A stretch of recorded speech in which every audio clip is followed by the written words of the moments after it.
마지막으로 이제 파트 3인데, 파트 3는 아까 말했듯이 4 더하기 2 공식입니다. 시작과 내용. 그래서 우리가 비즈니스라는 거는 좀 궁금해 하겠죠. 한번, 여기서 중요한 건 뭐냐면은, 이 아이가 대학교 원서를 쓸 때는 시간적 제한이 있어요. 9, 10, 11, 12학년이에요. 그래서 그 전권은 쓸 수가 없어요. 그 다음에 대학교는 학교 내에서 하라고 그러고, 모든 걸 학교 내에서 시작하라고 하니까, 일단 이 4 더하기 2 공식은 뭐냐면은 일반적으로 아이들이 조금 사업적 아이디어를 찾기 좋은 시작점들을 네 가지를 언급할 거고, 많은 아이들이 거기서 시작을 하고요. 그 다음에 두 번째는 뭐냐면은 이게 어떤 방향으로 펼쳐 나가든 간에 그 안에 반드시 들어가야 되는 두 가지 요소에 대해서 하겠습니다. 첫 번째는 스템이죠, 스템. 우리가 대학교에서도 말했듯이 가장 비즈니스 아이디어가 많이 나오는 그 분야는 스템입니다. 뭐 우리가 그 과거에 했던 건 뭐냐면은 이건 다 실제적 예시예요. 어떤 아이 같은 경우에는 코딩하고 버추얼 리스폰 VR 프로그램에 관심이 있다가 실질적으로 화재나 아니면 위기 상황에 반응하는 VR 프로그램을 개발해 가지고 팔기 시작했어요. 잘 보세요. 스템이니까 스템 기반 맞죠? 그다음에 사회 기업, 화재나 자연재해 같은 위기 상황에 어떻게 사람들을 대피시켜야 되는지에 대한 훈련 프로그램이에요. 얼마나 좋아요. 사회적 임팩트 있죠. 두 번째, 이 아이는 되게 성공했는데 여러분들 코딩하다 보면은 뭐 이 아이는 진짜 다른 것도 많이 했지만 코딩하다 보면은 어떤 언어를 배울까라고 고민하는 게 있잖아요. 이 아이는 6개 언어인가 그거를 동시다발적으로 전환해주는 코딩 언어 번역기를 만들었어요. 그리고 무료로 나눠줬어요. 스템 기반이죠. 그 필요성을 느꼈고, 그 다음에 그 사회적 이익도 있고, 왜냐면은 공짜로 나눠줬으니까. 그다음에 3번은 그렇게 좋은 예시는 아니지만, 그래도 또 어떤 애가 뭐 했냐면은 스템, 코딩 배우면서 자기는 경제 트레이딩에 관심이 있으니까 자기만의 트레이딩 플랫폼을 만들었는데, 네. 뭐 이런 거. 스템으로 여러분들의 스템 지식을 가지고 사회 문제를 해결하는 이런 방법이 꽤 많습니다. 두 번째는 뭐냐면은 이제 봉사로 시작하는 애들도 꽤 있어요, 사업을. 그러니까 이게 어떻게 보면 소셜 안트레프너십의 가장 핵심인데, 어떤 아이는 예를 들어서 이것도 근데 디멘시아나 아니면은 기억 상실증 아니면은 이쪽에 뭐 이제 에이징 소사이티 해가지고 어른들의 이제 기억 상실하거나 이제 뇌 쪽에 이제 기억 감소, 쇠퇴 이런 거에 그 그런 어른들에게 봉사를 했어요. 네, 이 아이가 느낀 건 뭐냐면은 이 사람들이 기억을 못하는 거지 기능을 못하는 게 아니거든요. 그리고 이 봉사단체들을 보면은 대부분 다 돈에 쫓겨 살아요. 그래서 이 아이가 한 거 뭐냐면 자선 기업 형태로 이분들이 만든 예술품들을 팔기 시작했어요. 이 아트웍스라는 거는 단순히 미술품만이 아니라 뭐 도자기, 행크치프, 뭐 이런 거. 그래서 사회적 기업을 만들고 그 수익금은 전부 다 또 이들을 위해서 쓰고 그 다음에 시작할 때 부족한 부분은 인베스트먼트나 아니면은 이 컨트리뷰션이나 아니면은 도네이션을 통해서 회사를 만들어 나가고 그래서 a good starting point, second starting point는 이 volunteering을 통해서 나오는 겁니다. 세 번째는 뭐냐면은 저거예요. 내가 살고 있는 공동체를 한번 돌아보세요. 이런 게 있었습니다. 어떤 아이 같은 경우에는 지역에 사는데 버스가 대중교통이 별로 없고 그다음에 너무 시골이다 보니까 우리가 스쿠터 그런 전자 그것도 없어요. 그래가지고 이 했던 게 뭐냐면은 그냥 제일 먼저 했던 게 우리가 그럼 자전거를 공유하자. 이게 공유 사업이었어요. 공유. 자전거가 있는 사람들 있잖아요. 예를 들어 이 아이가 생각했던 문제는 내가 학교는 난 버스 타고 다니는데 아침부터 저녁까지 자기 자전거는 그냥 뛰고 있는 거예요. 그런데 학교로 안 가는 사람들은 그 시간대 그게 필요할 수가 있잖아요. 그래서 그 바이크 렌탈 사업도 했고, 그다음에 그 바이크 렌탈 사업의 연장선으로 저녁 때는 이 아이가 바이크 타면서 배달 사업도 했거든요. 그것도 괜찮죠. 그다음에 두 번째 예시는 뭐냐면은 이 아이는 미국에 되게 전형적인 숲이 많은 미국 마을에 살고 있었어요. 근데 문제가 뭐냐면은 가을만 되면은 낙엽잎이 많이 떨어지잖아요. 낙엽률이 많이 떨어져가지고 배수구나 하수구를 다 막는 거예요. 근데 이 아이가 공부하다 보니까 이 낙엽을 걷어가지고 말리면은 그 지역에서 그 쓸 수 있는, 집에서 쓸 수 있는 그 파이어로 쓸 수, 그 장작나무 같이 그 쓸 수 있다는 거를 발견했어요. 그래서 이거를 만들어가지고 팔기 시작했어요. 이와 같이, 그리고 마지막은 보면은 이제 extracurricular activities. 그 다음에 아이가 학교에서 참여하는 활동들이겠죠. 뭐 예전에 환경 클럽에 있는 아이는 그 환경 클럽의 경험을 바탕으로 해가지고 green cosmetics. 그래서 자연 재료를 가지고 그 뭐 스킨케어 프로덕트를 만들어서 판 애도 있고, 얘는 정말 대박 났고, 뮤직 클럽 했을 때는 이제 음악을 통해 가지고 hope message. 특히 이거는 미국에서 많이 진행되고 있는데 어떻게 보면은 사람들에게 희망 주기 아니면은 사람들을 유나이트하기. LA 같은 경우에는 뭐 한인 뮤직 호프 클럽인가 뭐 이런 게 있거든요. 근데 이런 거를 할 수도 있는 거고. 근데 이거는 좀 이따가 스티브 선생님이 더 얘기해 줄 거고. 그다음에 아트 클럽. 아트 클럽은 아이들이 많이 하는 거예요. 왜냐면 뭐 막 디자인, 티셔츠 디자인, 뭐 디자인을 많이 하니까.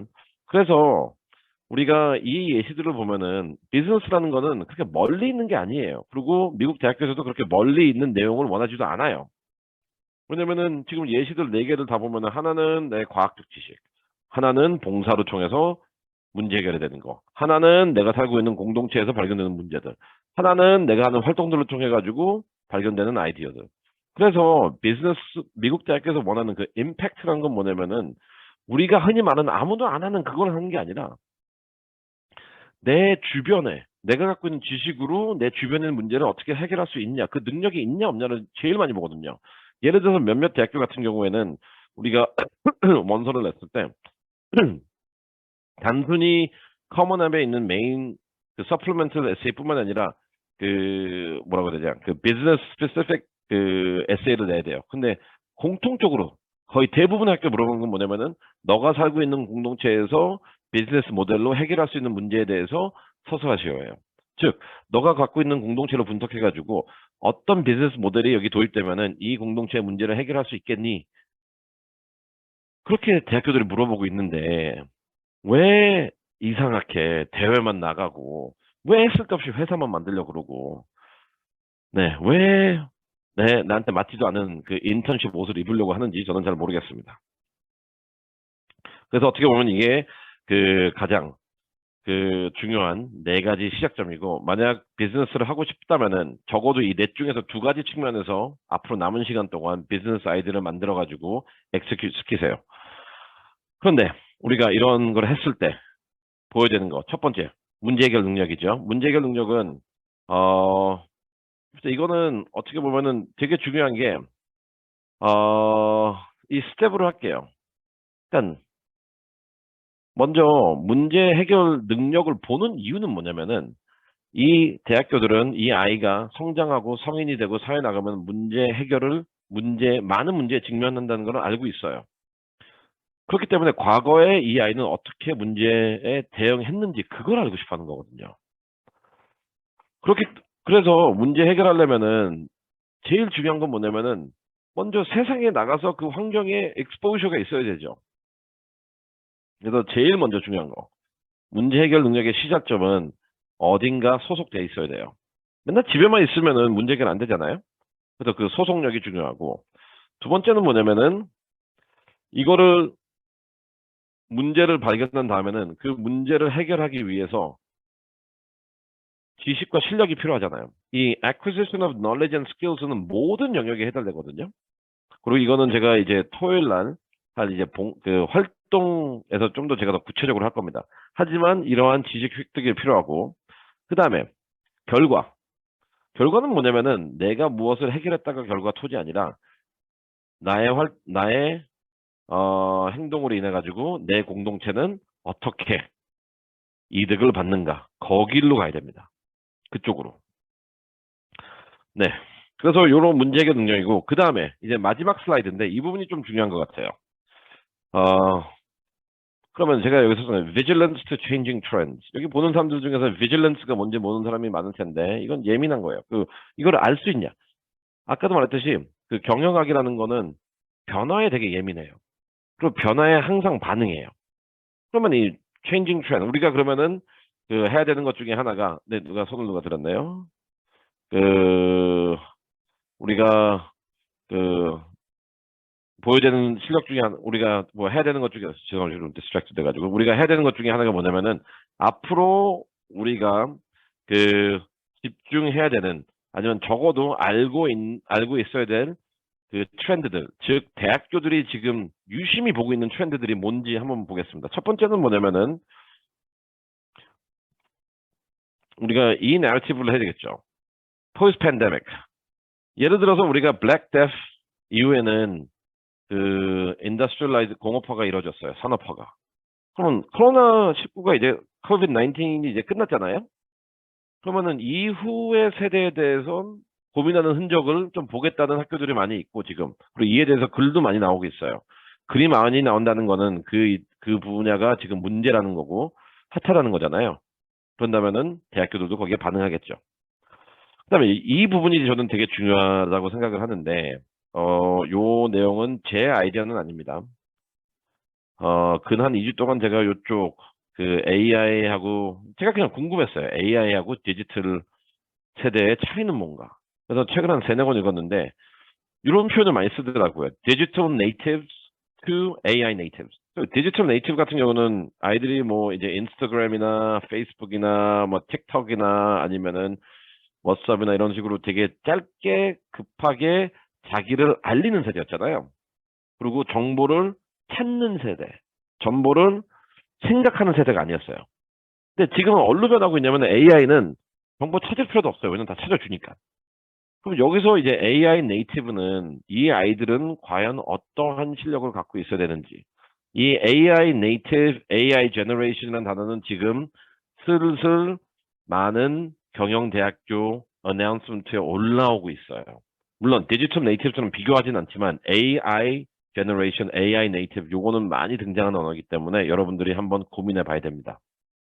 세 번째는 뭐냐면은 우리가 또 이 흐름인데 다 스템이에요.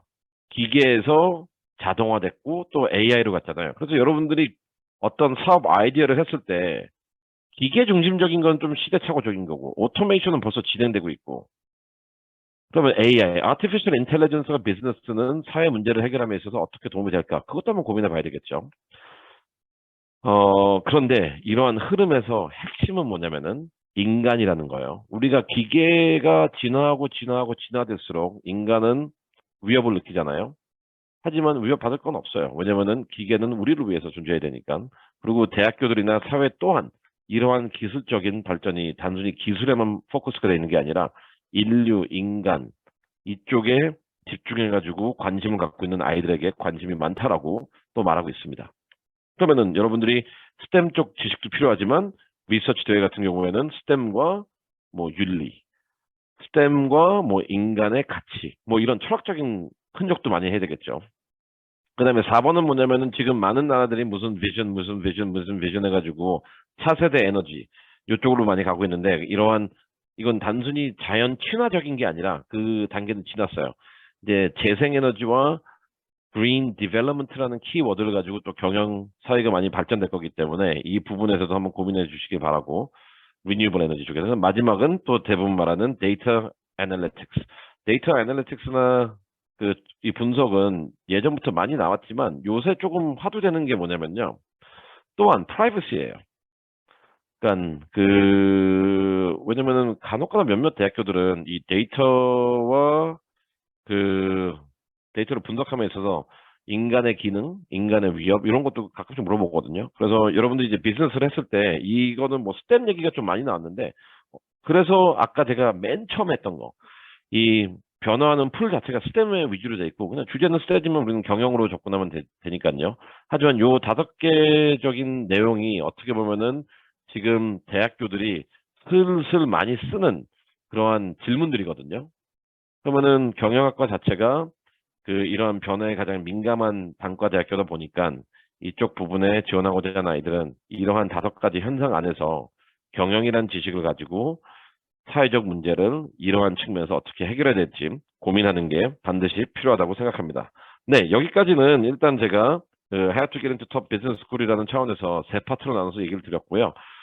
이제 다음은 저희 스티브 선생님께서 사회적 기업이라는 창문에서 그 내용을 할 텐데, 이 사회적 기업이라는 거는 제가 원래 더 많은 시간을 투자하려고 그랬는데 스티브 선생님이 하는 부분이라서 제가 뺐습니다. 그리고 전 또한 토요일 날도 한 번 더 할 건데, 사회적 기업이 어떻게 보면은 그 미국 톱 비즈니스 스쿨 가는데 가장 중요한 요새 내러티브인 것 같아요. 뭐냐면은 왜 중요하냐면은 제가 계속 말했던 스템, 지식, 문제 해결 능력, 그다음에 이게 다 접목되어 있는 거거든요. 그다음에 인간을 위한 거. 그래서 이 내용 잘 들으시고, 그다음에 그 안에서 이제 이 사회적 기업의 의미, 그다음에 사회적 기업을 어떠한 방향으로 우리가 접근해야 될지, 그 예시로 이제 음악을 가지고 이제 스티브 선생님이 진행하겠습니다. 감사합니다.